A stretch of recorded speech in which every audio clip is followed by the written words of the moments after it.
Aujourd'hui, nous abordons les chapitres 5 et 6 de l'Évangile selon saint Jean. Deux chapitres qui se suivent et sont à la fois assez semblables, puisqu'ils sont à chaque fois situés dans un miracle. Au chapitre 5, c'est le miracle du paralytique à la piscine de Bethzatha, à Jérusalem. Et au chapitre 6, c'est le miracle de la multiplication des pains. Et chacun de ces miracles, le paralytique, la multiplication des pains, est suivi par un long discours ou un long dialogue de Jésus avec ses interlocuteurs. Le chapitre 5 se passe à Jérusalem. Jésus, après le second signe de Cana, après la rencontre avec la Samaritaine, au chapitre 5, il est écrit « Il y eut une fête des Juifs, Jésus monta à Jérusalem.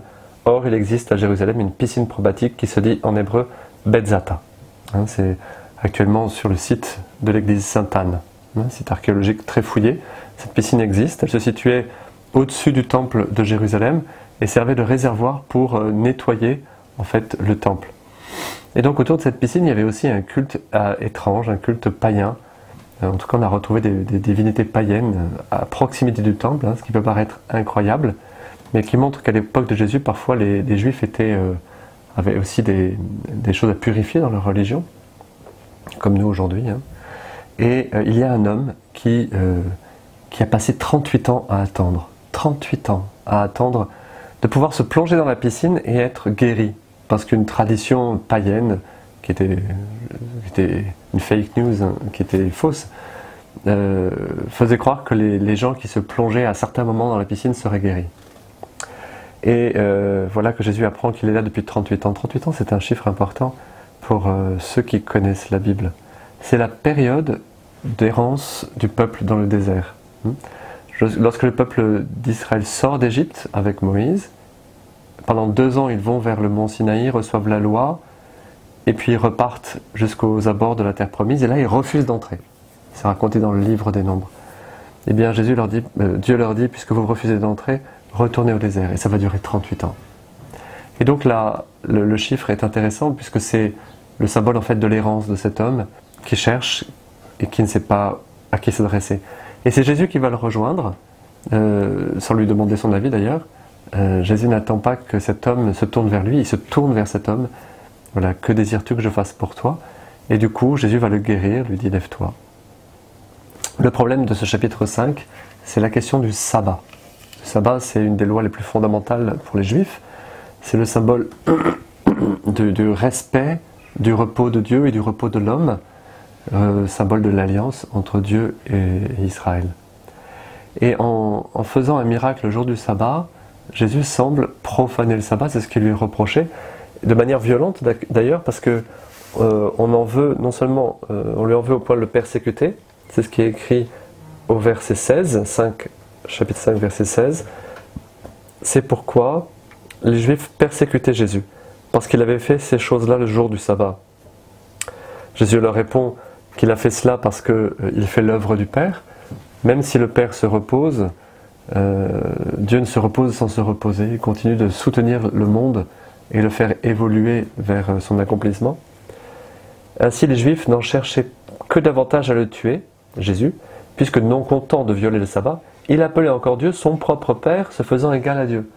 En fait, les habitants de Jérusalem comprennent très bien les prétentions divines de Jésus.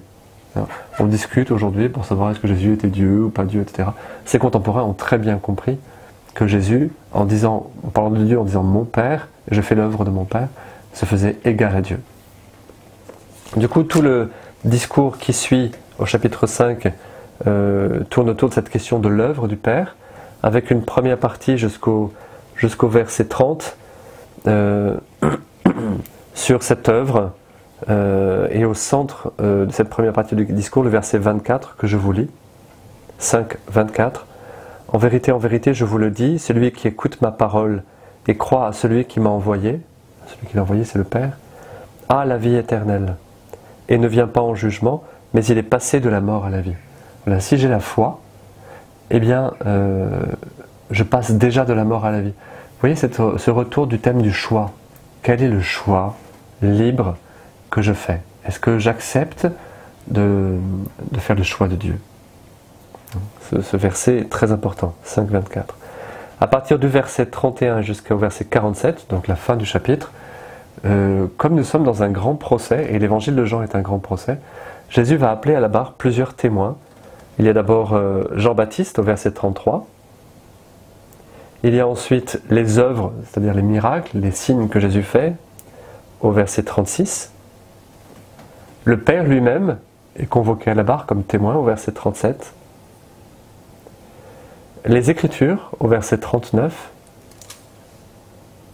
Et Moïse au verset 45. Voilà, il y a toute une convergence de témoignages pour accréditer l'identité et son autorité. L'identité de Jésus et son autorité. Il a une autorité divine, il fait l'œuvre du Père, il est le maître du sabbat. Dans les évangiles synoptiques, on entend cette phrase le sabbat est fait pour l'homme et non pas l'homme pour le sabbat. Et plusieurs fois, on voit dans les évangiles synoptiques aussi Jésus transgresser la règle du sabbat pour faire le bien. Le chapitre 6 est un chapitre extrêmement connu et important, c'est la multiplication des pains et le discours du pain de vie. Ça se situe non plus à Jérusalem, mais Jésus retourne en Galilée. Et là, on connaît la scène puisqu'on l'entend souvent à la messe. C'est la scène de la multiplication des pains que Jean raconte, comme Luc, une seule fois, alors que Matthieu et Marc racontent cette scène 2 fois. Quoi qu'il en soit, on voit dans la manière de raconter de Jean une initiative encore de Jésus. Comme au chapitre 5, Jésus prend l'initiative, a l'initiative et sert lui-même les convives. Il multiplie les pains et nourrit la foule. Ce qui est particulier, c'est au verset 14 et 15, la conséquence. On veut faire de Jésus un roi. Le signe que Jésus fait, pour eux, est pris comme celui du Messie, celui qui apporte tout bien sur terre, qui permet de combler tous les désirs. Je lis, verset 14, « À la vue du signe qu'il venait de faire, les gens disaient « C'est vraiment lui le prophète qui doit venir dans le monde. » Alors Jésus, sachant qu'ils allaient venir s'emparer de lui pour le faire roi, s'enfuit à nouveau dans la montagne tout seul. Alors, Jésus échappe à une forme de proclamation royale, parce qu'il ne veut pas ça. Il sait qu'il doit passer par la croix avec son trône royal et sa couronne, ce seront la croix et la couronne d'épines. Il y a cet épisode ensuite de la marche sur la mer qui suit la multiplication des pains, et le lendemain, Jésus va rencontrer dans la synagogue de Capharnaüm la foule qui a assisté à la multiplication des pains et qui a été nourrie. Et Jésus va leur poser la question, pourquoi vous me cherchez? Parce que vous avez eu une nourriture terrestre? Ou parce que vous avez compris la signification profonde de ce geste que j'ai fait? Si j'ai multiplié des pains, c'est pour vous dire que je viens apporter une nourriture particulière. Le discours, le dialogue bute sur 2 choses. La première chose, c'est quand Jésus dit « Je suis descendu du ciel ». Je suis descendu du ciel. Au verset 41, les Juifs alors se mirent à murmurer à son sujet parce qu'il avait dit « Moi je suis descendu du ciel ». Il disait « Celui-là n'est-il pas Jésus, le fils de Joseph, dont nous connaissons le père et la mère? Comment peut-il dire maintenant je suis descendu du ciel ?»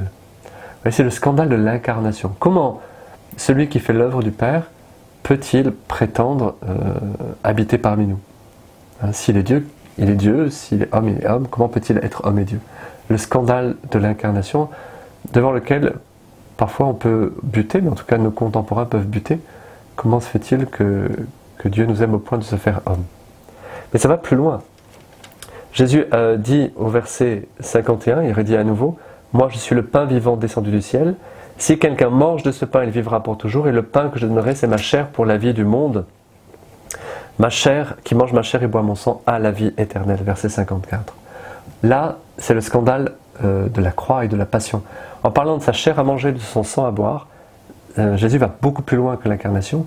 Il dit, en fait, cette nourriture, c'est comme un sacrifice. Il y a quelque chose de sacrificiel en parlant de chair et de sang. Ça fait référence évidemment pour les Juifs au sacrifice du temple, où on vidait la victime de son sang pour l'offrir à Dieu. La nourriture était mangée par les sacrificateurs.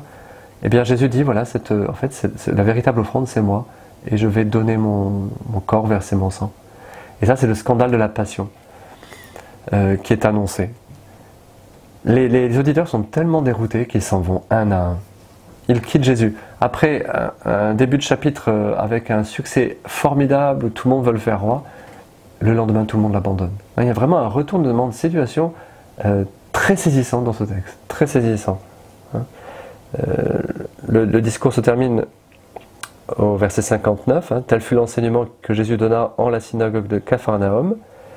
Verset 60, après l'avoir entendu, beaucoup de ses disciples, bien plus que la foule, ce sont ceux qui sont déjà avec lui depuis plusieurs mois, beaucoup de ses disciples dirent, elle est dure cette parole, qui peut l'écouter? Elle dure cette parole, qui peut l'écouter? On est parfois choqué par les attitudes et les paroles de Jésus, mais parce qu'elles nous touchent, elles nous font bouger, et elles nous mettent parfois en porte-à-faux. Il faut faire confiance, il faut se laisser bousculer par la parole de Dieu.